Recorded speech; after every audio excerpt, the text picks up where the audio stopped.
Halo semuanya, berjumpa kembali di channel Blessing Science, channel pembelajaran kita bersama. Baiklah, kita akan melanjutkan pembelajaran kita, dan materi yang akan kita bahas saat ini yaitu mengenai menentukan nilai kapasitansi dari kapasitor silinder. Jadi saat ini kita akan membahas bagaimana kita menentukan nilai kapasitansi dari sebuah kapasitor silinder. Seperti apa penjelasannya? Mari kita simak bersama-sama. Baik teman-teman, jadi saat ini kita akan menentukan nilai kapasitansi dari kapasitor silinder. Nah, untuk lebih jelasnya, mari perhatikan gambar yang berikut ini. Baik teman-teman, nah ini adalah gambar sebuah kapasitor silinder yang kita lihat dari atas ya. Jadi ini adalah kapasitor silinder yang tampak dari atas. Nah, di sini kita lihat kapasitor silinder ini terdiri dari dua silinder, yaitu silinder bagian dalam yang bermuatan positif ya, yang ini teman-teman. Jadi silinder bagian dalam bermuatan positif, yang jari-jari silindernya itu adalah A, dan juga silinder bagian luar yang bermuatan negatif, yang jari-jarinya adalah B. Kemudian ini adalah arah dari medan listrik ya teman-teman. Jadi dari batang silinder positif menuju ke batang silinder yang negatif. Jadi ini adalah arah medan listrik. Nah, kemudian di sini teman-teman, silinder ini dia tampak dari atas. Nah, untuk panjang dari silinder ini itu adalah L ya. Jadi kita anggap ke bawah ya teman-teman, panjang dari silinder itu adalah L. Nah, sekarang untuk menentukan kapasitansi dari silinder ini, seperti yang sudah kita lakukan pada kapasitor plat sejajar. Nah, untuk saat ini berarti cara yang sama juga kita akan terapkan untuk kapasitor silinder ini, yaitu yang pertama kita akan menentukan medan listrik antara kedua plat dengan menggunakan hukum Gauss ya. Jadi kita akan menentukan medan listrik dengan menggunakan hukum Gauss. Berarti di sini persamaan yang kita gunakan yaitu epsilon 0 kemudian flux sama dengan Q ya. Atau di sini epsilon 0 untuk flux integral E dot dA itu sama dengan Q. Nah, di sini teman-teman kita lihat ini adalah permukaan Gauss ya. Nah, jadi di sini ini permukaan Gaussnya. Ya. Jadi permukaan Gauss ini dibuat ya. Jadi yang menutupi batang silinder yang ada di dalam ya. Jadi permukaan Gauss ini dibuat menutupi batang silinder yang ada di dalam. Nah, di sini kita lihat arah medan listrik itu semuanya menembus keluar dari permukaan Gauss. Nah, karena medan listrik menembus keluar permukaan Gauss, maka integral E dot dA ini itu bernilai positif ya. Jadi flux listrik itu bernilai positif karena medan listrik ini menembus keluar dari permukaan Gauss. Nah, kemudian di sini teman-teman kita lihat bahwa permukaan Gauss ini jari-jarinya adalah R ya. Jadi permukaan Gauss ini jari-jarinya ada R, dan medan listrik yang menembus keluar permukaan Gauss itu nilainya seragam. Sekali lagi, medan listrik yang menembus permukaan Gauss di setiap titik itu nilainya adalah seragam. Sehingga di sini untuk persamaannya E itu bisa saya keluarkan jadi epsilon 0, kemudian di sini E integral dA itu sama dengan Q. Dan integral dA itu adalah A. Jadi persamaan ini bisa saya tuliskan epsilon 0 E kali A sama dengan Q, atau E sama dengan Q per epsilon 0 A. Ya, seperti ini ya teman-teman. Nah, jadi yang pertama kita sudah menentukan medan listrik antara kedua plat ya pada kapasitor silinder ini. Sekarang kita akan menentukan, jadi yang kedua kita akan menentukan beda potensial antara kedua plat. Nah, untuk beda potensial antara kedua plat tentu saja rumus yang kita gunakan yaitu V sama dengan integral ya, dari plat negatif menuju ke plat positif E ds.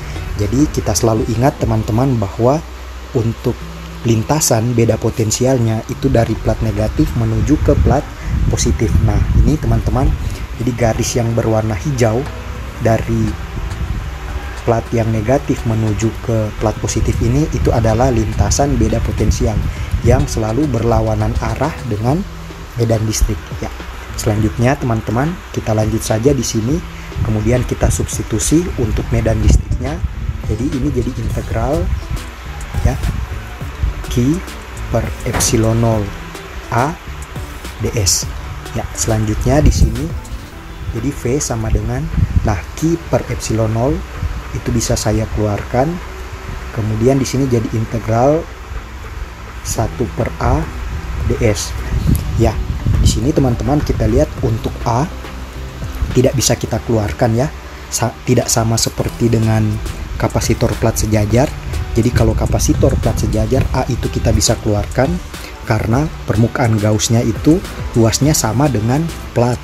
Tapi kalau di sini A-nya itu tidak bisa kita keluarkan karena di sini kita lihat luas dari permukaan Gauss itu tidak sama dengan luas plat ya.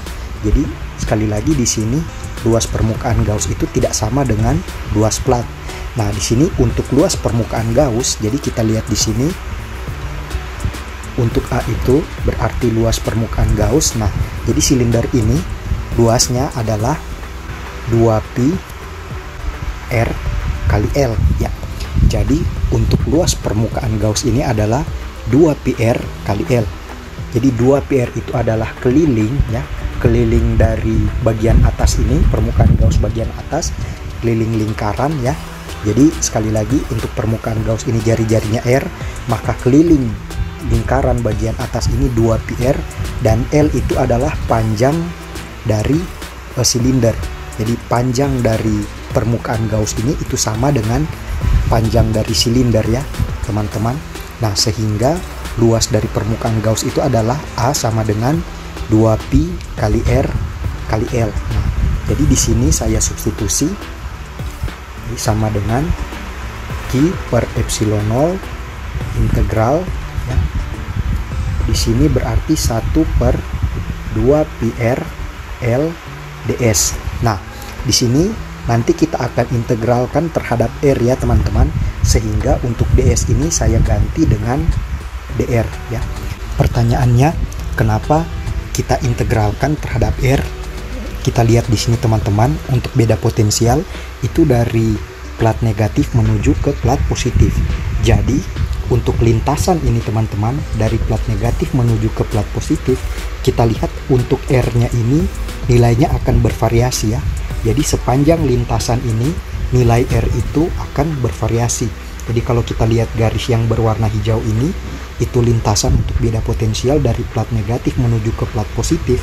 Nah, untuk R ini sepanjang lintasan ini nilainya itu bervariasi, sehingga kita integralkan itu terhadap R ya teman-teman. Jadi ds di sini saya ganti dengan dr ya, seperti itu teman-teman. Kemudian teman-teman, untuk tanda negatif dan positif ini saya gantikan dengan ya, untuk yang bagian bawah ini A, kemudian bagian atas ini B.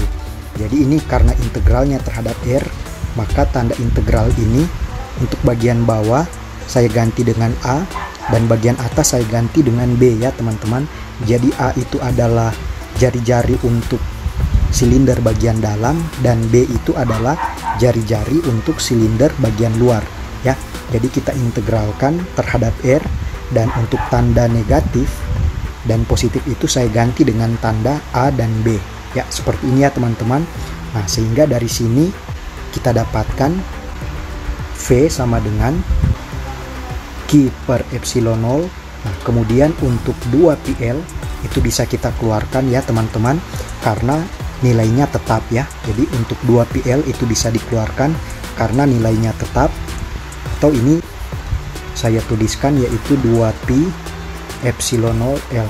Kemudian di sini jadi integral A sampai B 1 per R dr ya, seperti ini ya teman-teman. Selanjutnya ini V sama dengan Q per 2pi epsilon 0 L. Nah, kemudian integral dari 1 per R itu kita tahu adalah ln R ya teman-teman. Nah, jadi integral dari 1 per R itu adalah ln R, kemudian batas bawah A, batas atas adalah B. Nah, dari sini kita peroleh V sama dengan Q per 2Pi epsilon 0L. Nah, kemudian kita kurangkan batas atas kurang batas bawah, berarti ln B kurang ln A. Selanjutnya V sama dengan Q per 2Pi epsilon 0L. Nah, silakan teman-teman cek untuk sifat logaritma natural. Jadi ln B kurang ln A itu juga bisa saya tuliskan ln B per A ya. Jadi untuk ln B kurang ln A itu juga bisa dituliskan ln B per A ya, seperti ini ya teman-teman. Nah, jadi kita sudah mendapatkan rumus untuk beda potensial antara kedua plat dari kapasitor ya, yaitu V sama dengan Q per 2Pi epsilon 0L ln B per A. Nah, selanjutnya teman-teman, Q ini kita akan substitusi dengan rumus Q sama dengan C kali V ya. Maka persamaan ini akan menjadi V sama dengan C kali V per 2Pi epsilon 0L ln B per A ya, seperti ini.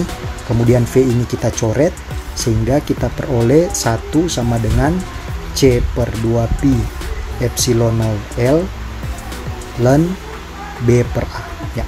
Nah, dari sini teman-teman kita mendapatkan nilai kapasitansi dari kapasitor silinder, yaitu C sama dengan 2Pi epsilon 0L per ln B per A ya, seperti ini ya teman-teman ya. Jadi inilah nilai atau inilah kapasitansi dari kapasitor silinder, yaitu C sama dengan 2Pi epsilon 0L per ln B per A. Jadi ini rumus untuk kapasitansi kapasitor silinder. Nah, dari rumus ini juga teman-teman kita bisa lihat bahwa kapasitansi dari kapasitor silinder itu juga sepenuhnya bergantung pada geometri dari kapasitor. Di sini kita lihat itu ada L ya. L itu menyatakan panjang dari silinder. Semakin panjang silinder, maka semakin besar nilai kapasitansi. Jadi nilai kapasitansi itu sepenuhnya bergantung dari geometri pada kapasitor.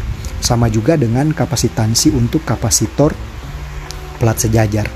Nah, kemudian untuk ln B per A ini, jadi B ini adalah jari-jari untuk silinder bagian luar dan A ini adalah jari-jari bagian dalam. Ya, jadi demikianlah kita sudah memperoleh rumus untuk kapasitansi dari kapasitor silinder. Mungkin sampai di sini dulu penjelasan saya mengenai kapasitansi dari kapasitor silinder. Semoga bisa dipahami, semoga bermanfaat. Sampai kita berjumpa pada video pembelajaran yang berikutnya.